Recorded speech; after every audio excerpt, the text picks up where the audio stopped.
থাকতে দেয় না, দুনিয়া দাদারে আমার থাকতে দেয় নাই। আমার দাদারে আমি দেখছি, আজ আমার দাদা নাই। আমার নানারে আমি দেখছি, আমার নানা নাই। আমার দাদিরে আমি দেখছি, আমার দাদি নাই। আমার নানিরে আমি দেখছি, আমার নানি নাই।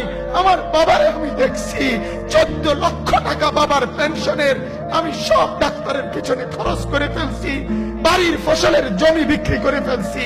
আমার বাপ যেন না মরে বারবার বারডেম হসপিটালে নিছি, কিন্তু দুনিয়া আমার বাপকে থাকতে দেয় না। তুমি থাকবে না, তুমি থাকবে না।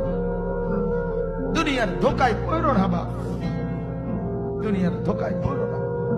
মাকে বুঝান, আজ মারা বেসামাল হয়ে গেছে, আজ বোনেরা বেসামাল হয়ে গেছে, বেপরদার উৎসব তুলে দিছে। এটা যেন আল্লাহর সাথে যুদ্ধ করছে। আল্লাহ করোনা না, তুমি আরো কিছু দাও, আমরা বেপরদিকে ছাড়বো না।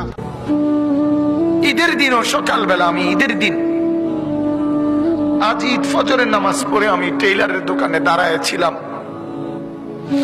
আমার পাঞ্জাবিটা তখনও সেলাই হয় নাই। আমি ঈদের নামাজে যাব কিভাবে? আমি সেই অভাবের সংসারে বড় হয়েছি। তারপরও কোনদিন বাপ অবৈধ রোজগারের পিছনে যায় না, এক মসজিদের ইমামতি করছে।